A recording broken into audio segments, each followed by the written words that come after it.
My freshman year of high school, a friend of mine had to write a report about World War II for world history class. We had a little bit of creative freedom, so she decided to write about the aftermath of Pearl Harbor and interviewed her grandparents who had all been alive that day. She and I wanted to learn what it was like for her Japanese American grandparents during that time.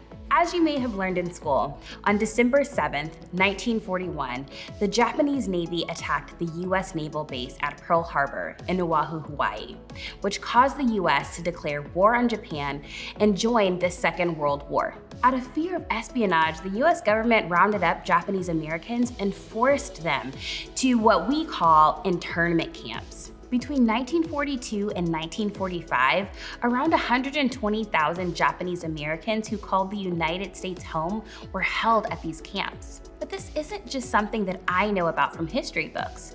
My friend shared about how this personally impacted her grandparents who were sent to internment camps. So it's personal to me because she's my friend, and one of her grandparents went to those camps and lost everything. Her grandma was detained in one of those camps, and instead of being able to start college, she never got the opportunity to go after the war, which affected her for the rest of her life. And her dad's parents? They met in the internment camps and got married, and they were released, which sounds like a happy ending, right? Except they lost everything before the war, including their property and their businesses. Though they made the best of it, the hurt and injustice and trauma that they experienced continued to shape them for the rest of their lives. Oftentimes, people do not know that Japanese Americans were held in internment camps and experienced injustice. I can relate to my friend's story and her family history because injustice has been a part of my story and my family's story. So here's the thing. We've been talking about injustice the past couple of weeks, which we've defined as things in our world that are not right, they're unfair, or they're unequal.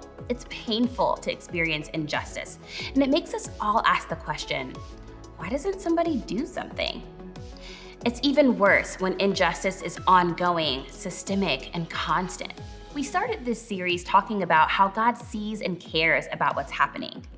God is anti-injustice, and a part of following Jesus means that we care about the things that He cares about, and that is enough for us to do something. So maybe you hear that and you think, oh, that's great, but what about me? If you've been the victim of injustices like racism, oppression, discrimination, or prejudice, then you know what that feels like. And if you haven't, you may have heard stories about real people and their experiences. So if you felt that way, you may be showing up each day wondering, how do I handle injustice when it's happening to me and not just around me? Or maybe others of you are thinking, that's not me, that's not my story. I get that, but I want to challenge you to shift your perspective too. As a family, when one of us suffers, we all suffer. So this is a good opportunity for you to hear how your family has experienced what injustice feels like. And it's really important for you to lean in and practice what we talked about in our first week. Be curious. So if you are experiencing injustice right now, or you've experienced injustice, what do you do? What do you do when you feel like you're all alone in that? With that in mind, I want to tell you a true story about 3 guys and what happened to them. There was a Babylonian king named Nebuchadnezzar who was very powerful, and he conquered and captured Israel. And one day, he built a giant golden statue that stood 90 feet tall and ordered everyone to bow down and worship the statue whenever they heard certain music playing. If they chose not to do as he ordered, then they would be thrown into a blazing fire. The Bible tells us that there were 3 Jewish men named Shadrach, Meshach, and Abednego, who were worshipers of God and refused to bow down to the statue. You could probably guess that the king wasn't thrilled by the news, and so he ordered Shadrach, Meshach, and Abednego to be brought to him. He gave them one more chance to bow down and worship the statue when the music was played, or they would be thrown into the fire. But these 3 men stood their ground. They believed that God could rescue them, and even if He didn't, they were devoted to God and did not fear death. What an incredible example of courage and faith. So of course, the king is enraged and orders the fire to burn 7 times hotter than usual. Shadrach, Meshach, and Abednego are tied up and thrown into the fire. The furnace was so hot that the soldiers who threw them into the fire died simply because they came near the flames. Now look, I get none of us have been thrown into literal fires recently, but I think we can agree that this feels unfair. And many of us do know what it feels like to be treated unfairly, to be discriminated against for our skin color, to be treated like we're less than because of our family's socioeconomic status, to be held back because of our gender, or considered less important because of something we have absolutely no control over.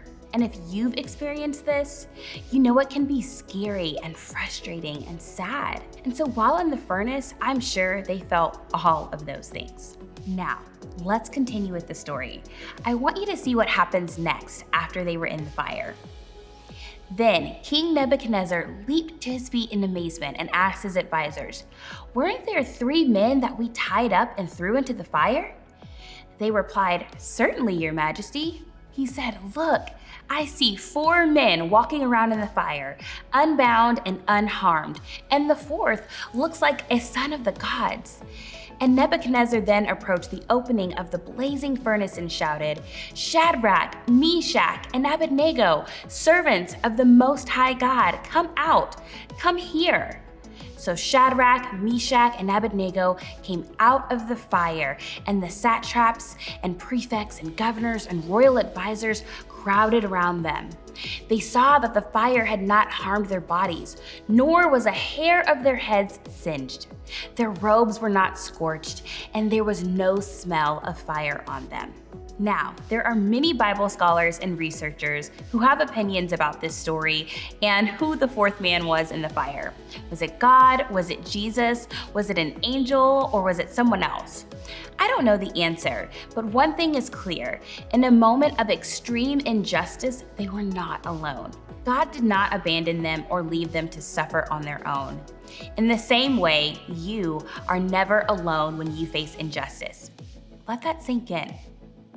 When you experience injustice, you do not have to face it alone. God cared about Shadrach, Meshach, and Abednego and made sure that they were not alone in their suffering or their injustice. Did things change eventually? Yes. Did the laws change as a result of the injustice? Yes. But don't miss what happened even while they were suffering. God cared for them. And in the same way, God cares about you and does not want you to be alone when you face injustice. Maybe you hear this story and you feel the injustice part. Maybe you are so tired, so hurt, so burned by things that you've experienced that you don't know where to turn. I want you to know that you don't have to be alone. God is with you. He hears you. And if you are processing that for the first time, or you just don't know what to do next, here are some steps for you to consider. Talk to Jesus. He cares, maybe even more than you realize. Share your feelings of frustration, confusion, or hurt. Remind yourself over and over that you are not alone. And remember, He will send others to be with you. Talk to your group leader, or talk to a trusted friend or adult. Even if you think they won't understand, keep talking until someone does. Consider talking to your family about getting help from a professional counselor or a mentor who can help you process the injustice you've experienced in a healthy way and begin to heal. Keep moving. The guys in the fire did not give up. Let's be honest, you shouldn't have to do anything about the injustice that's affecting you. Others should step up. Generations older than you should have figured this out by now. It's unfair. All of that is true, but at the same time, doing nothing isn't always helpful. So you keep moving. Some of you, however, may have heard that story and thought, I haven't really experienced injustice. Does that mean I'm like the evil king who caused the injustice? Maybe, or maybe not. Or perhaps it makes you like the people in the crowd who stood and watched while all this was happening. We all participate in injustice in some way, often by allowing it to happen while we watch. Maybe you didn't throw somebody in a fire, or maybe you laugh along when you hear a racist joke. Watch people get bullied and you don't say anything, or listen to music that's degrading to women, or shop from stores that use child laborers to create their products. If that's you, I want you to know that you can talk to God about that too. In Psalm 139, the writer opens up and asks God the most beautiful question. See if there is any offensive way in me. Start there. Ask God to help you see ways that you've participated in injustice. This is so important because the truth is, some of the people you care about the most, your friends from school or from small group, have been on the receiving end of injustice. And maybe for the first time, you see it differently and you care differently because of how it affects them. Let it become personal to you. When injustice happens, it is painful, but you don't have to do something alone. Not only is God with you, but so are the people in your small group. That's why we have small groups. We want you to have a group of people who are for you. We want you to have a group of people who are listening to you, praying with you, and learning from you, and cheering for you. In your small groups, the conversation you have today has the potential to be one of the most honest, personal, and important discussions you've ever had. If you've experienced injustice, think about how you can let the group know that you need support. If you haven't experienced injustice, think about how you can listen and genuinely care for someone in your group. This may sound like a lot right now. I get it. Even if you don't talk to your whole group tonight, I hope you'll talk to your leader. They signed up to do this because they want to be here for you. And maybe today they can be a real human reminder that when you experience injustice, you don't have to face it alone.